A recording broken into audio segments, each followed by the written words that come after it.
Narito ang ating pinakahuling satellite image kung saan ang shear line ito yung salubungan ng malamig na hangin galing northeast at mainit na hangin galing silangan. Currently, ito yung nakakaapekto sa silangang bahagi ng northern at central Luzon. So mostly yung mga paulan ng shear line sa may silangang bahagi rin ng northern, central at ilang bahagi ng southern Luzon area. Samantalang northeast monsoon naman o amihan ang nakakaapekto sa nalalabing bahagi ng northern Luzon at easterlies o yung mainit na hangin galing karagatang Pasipiko ang nakakaapekto sa nalalabing bahagi ng ating bansa. At nakita nga rin natin na yung mostly yung paulan nitong easterlies, dito yan sa may kanlurang bahagi nga ng ating bansa.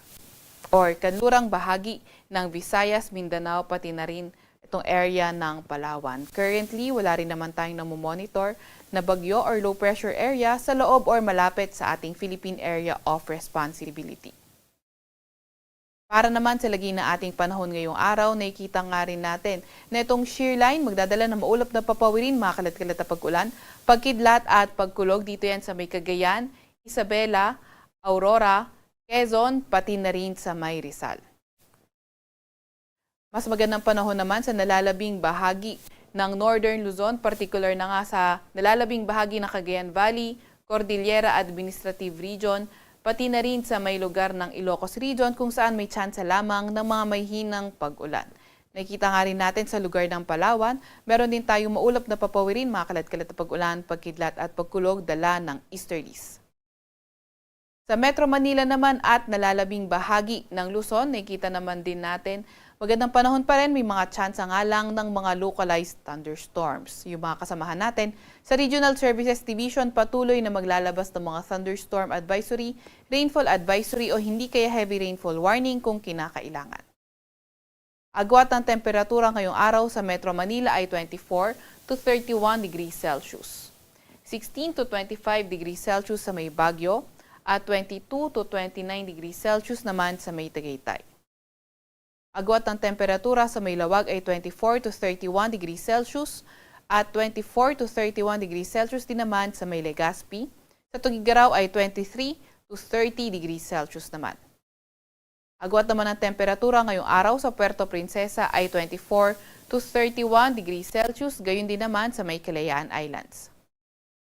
Para naman sa lagay ng panahon sa Visayas at Mindanao, nakita nga rin natin na ang easterlies magpapaulan sa Western Visayas, pati na rin sa may Basilan, Sulu at Tawi-Tawi.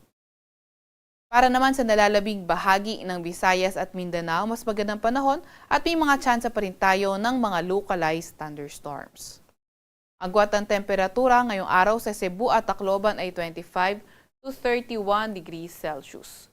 25 to 30 degrees Celsius naman sa may Iloilo.